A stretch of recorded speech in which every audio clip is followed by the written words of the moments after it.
أعوذ بالله من الشيطان الرجيم بسم الله الرحمن الرحيم الحمد لله والصلاة والسلام على رسول الله جراين ركادين مبين جحديث رسول ما أمين ترجمة رياض الصالحين 328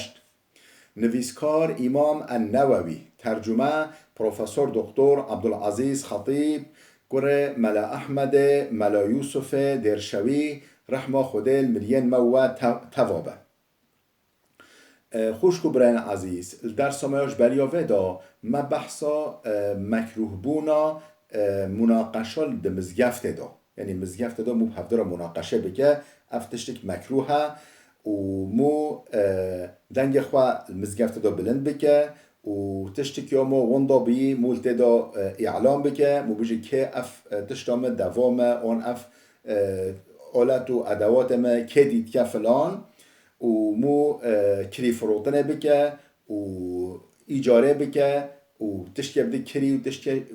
کری بکه المزگفت دا و اف مکروه بونا و تشتا همیایل در حق بدا ام ده پیویایی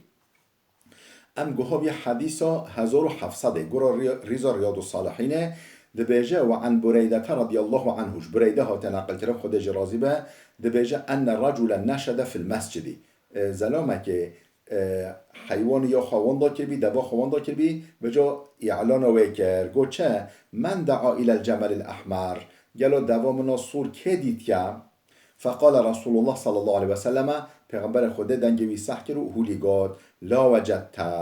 دت دوا خوان نبینی انما بنیت المساجد لما بنیت مزگفت جبو غایه که هات که جبو ارمانج که هات که آوا کرن نجبو تشته هولی یعنی غایا آوا کرن مزگفتا چیه؟ عبارت خوده ذکر خوده خواندن قرآن مذاکره علم نه جه اعلان کردن تشتک وندابیه رواه مسلم اف حدیثها امام مسلم نقل کردی خود جرازی به حدیثا 1701 وعن عمرو بن شعيب عن أبيه عن جده رضي الله عنه عمرو كره شعيب هات نقل كرن أويجش بوفيجش بوبيلوي نقل كرياكو أن رسول الله صلى الله عليه وسلم نهى عن الشراء والبيع في المسجد پیغمبر خدا منع کلی فروتنه گر مزگفت دا یعنی مو کلی فروتنه بکل مزگفت دا پیغمبر خدا منع انسانو کرجوه و ان تنشد فيه ضالة تشتك وندابيل تدا به اعلان کرن او ينشد فيه شعر یانجی هلبست شعر مزگفت دا بخواندن من عوان هكر رواه ابو داود و الترمذي اف حديثها ابو داود و الترمذي نقل کرنا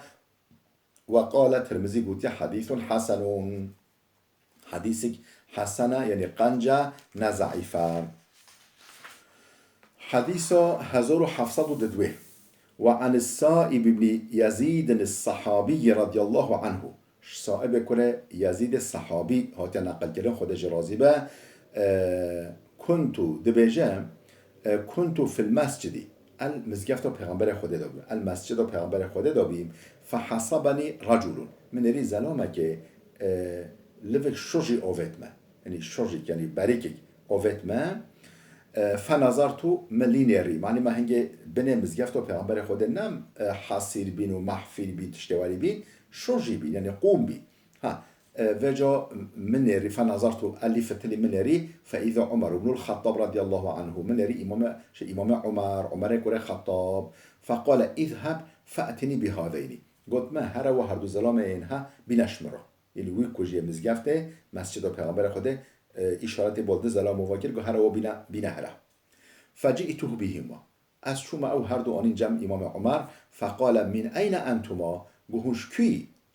امام عمر پرسوا که گوهش کی فقال من اهل الطائف و امش اهل الطائفه امش بجار طائفه هاتی فقال لو كنتما من اهل البلد گو هکه هونش اهل مدینه بیایی اهل بلد اهل وی بلد بیایی لاوجعتكما من جان هوا به ایشان دا ایرو من دنیا هوا حتی مهون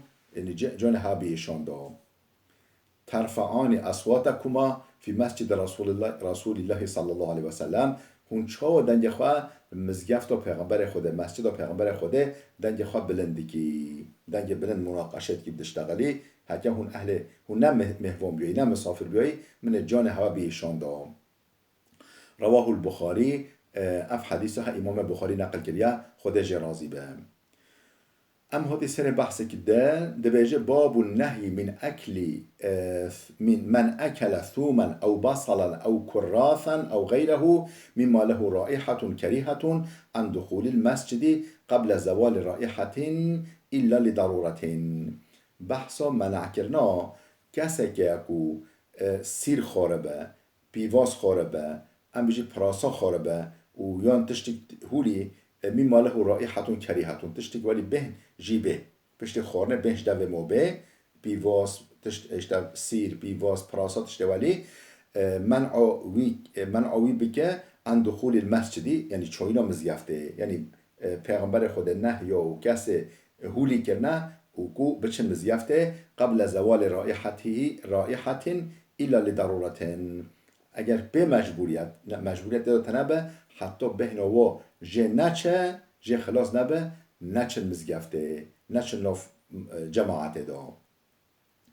بحثا فيها.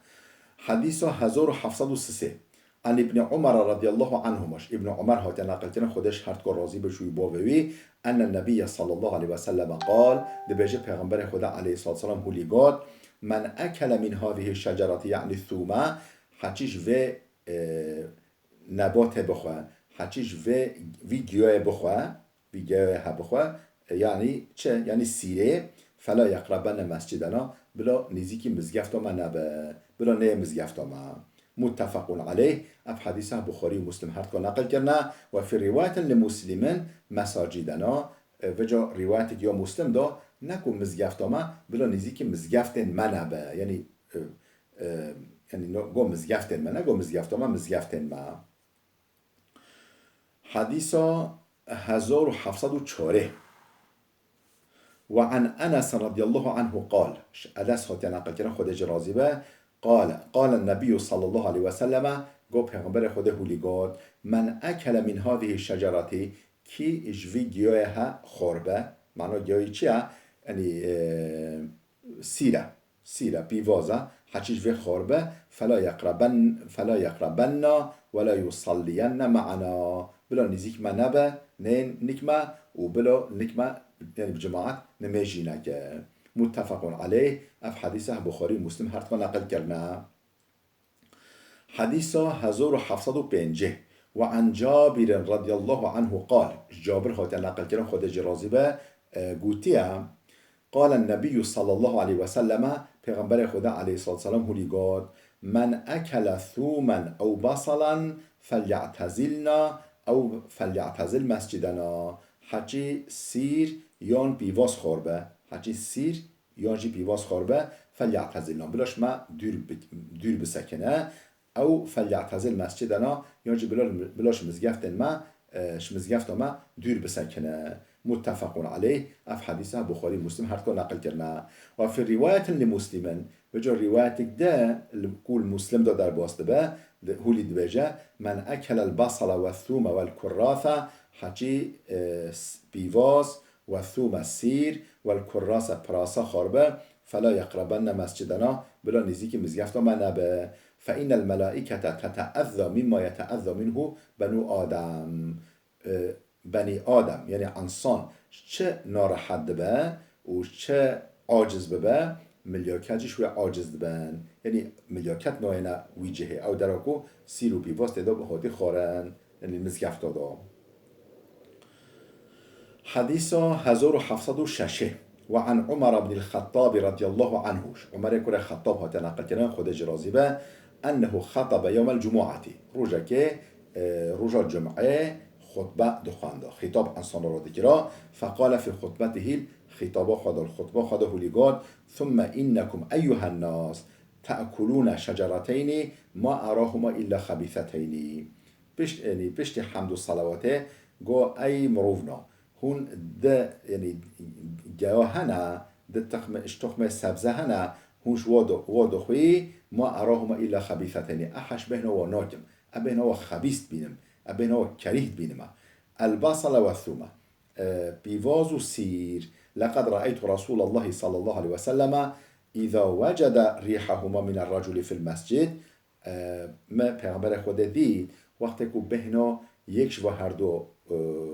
سبزا یعنی سیر و پیوازش یکی بهتا في المسجد المزگفت دا امر به امر بید کرا گوتانو ببن فاخرج الى البقيع دور تخستان حتى بقيع یعنی او قبرستان و بقیع تنین نزدیک مسجد پیغمبر خوده بشکش مزگفت دور بران گوتا ببن حتی بوده بلا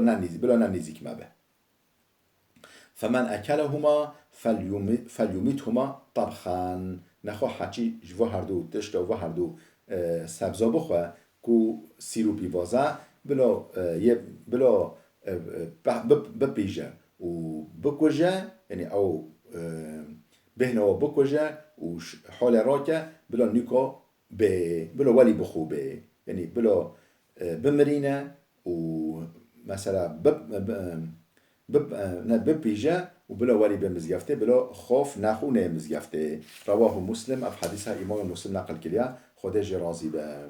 خوش کو برن عزیز بلا وده بسکنه حتی درسی که میاده بمینه خیر و خوشیه دام